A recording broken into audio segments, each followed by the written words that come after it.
వైఎస్ఆర్సీపీపై అక్కసుతోనే కడపలో మహానాడు నిర్వహించారని, ఎన్నికల్లో ఇచ్చిన హామీలు ఎన్ని నెరవేర్చారో చెప్పలేకపోయారంటూ వైఎస్ఆర్సీపీ నేత, మాజీ మంత్రి అంబటి రాంబాబు విమర్శనలు స్పందించారు.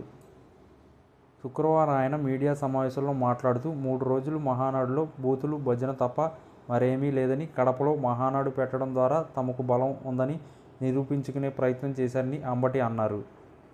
మహానాడులో చంద్రబాబు పూర్తిగా అభద్రతాభావంతో ఉన్నారు. 3 రోజుల కార్యక్రమంలో తాము ప్రజలకు ఏం మేలు చేశారో చెప్పలేకపోయారు.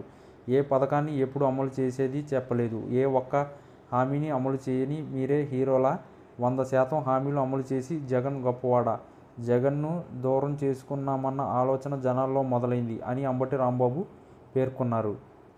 రాజకీయాలను కలుషితం చేసిన వ్యక్తి చంద్రబాబే. డబ్బుతో ఓట్లు కొనాలి అనే ఒక పద్ధతిని తీసుకొచ్చింది చంద్రబాబే. సింగిల్గా ఎన్నికల్లో పోటీ చేసి ఒక్కసారి కూడా చంద్రబాబు గెలవలేదు. ఎన్టీఆర్కు వెన్నుపోటు పొడిచి ఆ తర్వాత ఆయన చంద్రబాబు గురించి ఏం మాట్లాడారో అందరూ చూశారు. జామంత దశ గ్రహ అంటూ ఎన్టీఆర్ చంద్రబాబును పోల్చారు.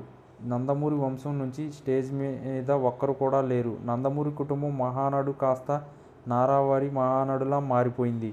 అధికారంలో లేనప్పుడు ఎన్టీఆర్కు భారతరత్న ఇవ్వాలి అంటారు. ఇప్పుడు ఎన్డీఏలో కీలకంగా ఉన్న మీరు ఇప్పుడు ఆ ప్రతిపాదన చేయొచ్చు కదా.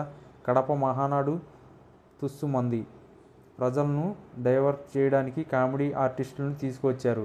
మాట్లాడితే తల్లి, చెల్లి అంటారు. గృహ ప్రవేశానికి చంద్రబాబు తన చెల్లెలను పిలిచారా? లోకేష్కి ముందుంది మొసళ్ళ పండగ. ఆయన అనుభవం లేకుండా పిచ్చి మాటలు మాట్లాడుతున్నారు అని అంబటి రాంబాబు ఆగ్రహం వ్యక్తం చేశారు.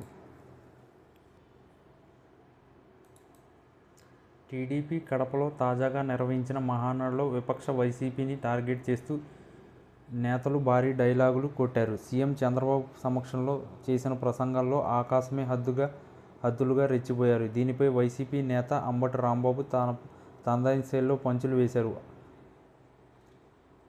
అపశృతి పారానిందుకే మహానాడు పరిమితమైందని ఆయన విమర్శించారు. అధికారంలో కొనసాగడంపై అడుగడుగునా అభద్రతాభావం కనిపిస్తుందన్నారు. ప్రజలను మోసం చేసినా తెచ్చుకున్న అధికారం ఎంతకాలం కొనసాగుతుందనేదే అభద్రతాభావంను చంద్రబాబు, లోకేష్లు మహానాడులో అడుగడుగునా వ్యక్తం చేశారని అంబటి ఆరోపించారు. ఏడాది పాలనలో ఒక హామీని కూడా నెరవేర్చలేని అసమర్థ కూటమి పాలనకు ప్రజలు ఇచ్చినవన్నీ 0 మార్కులే అన్నారు. ప్రజలకు తాము చేసిన వంచనను దాచేయడానికి తన పార్టీలో ఉన్న కొంతమంది కేతిగాళ్లతో హస్తకళలతో కామెడీ డైలాగులు చెప్పించి ప్రజలను డైవర్ట్ చేయడానికి ప్రయత్నించారని ఫైర్ అయ్యారు. రాయలసీమలోని వైఎస్ఆర్సీపీకి బలమైన ప్రాంతమైన కడపలో వ్యూహాత్మకంగా టీడీపీ మహానాడు నిర్వహించి వైఎస్ఆర్సీపీని దెబ్బతీస్తున్నామని నిర్వహించుకునేందుకు తంటాలు పడ్డారని అంబటి విమర్శించారు. అధికారంలో ఉన్న రాజకీయ పార్టీగా చాలా ఖర్చు పెట్టి ఆర్భాటంగా మహానాడు నిర్వహించుతున్నారు. బూతులు, భజన, మభ్యపెట్టే మాటలు, కబుర్లు అణువణువున రాజకీయ అభద్రత మొత్తంగా ఈ 3 రోజులు మహానాడులో కనిపించేవి. ఇవేమన్నారంటే ప్రజలకు ఇచ్చిన సూపర్ 6, సూపర్ 7 సహా మొత్తంగా 143 హామీలు కనీసం 3 గురించి కూడా తాము నెరవేర్చమని చెప్పలేకపోతున్నారు.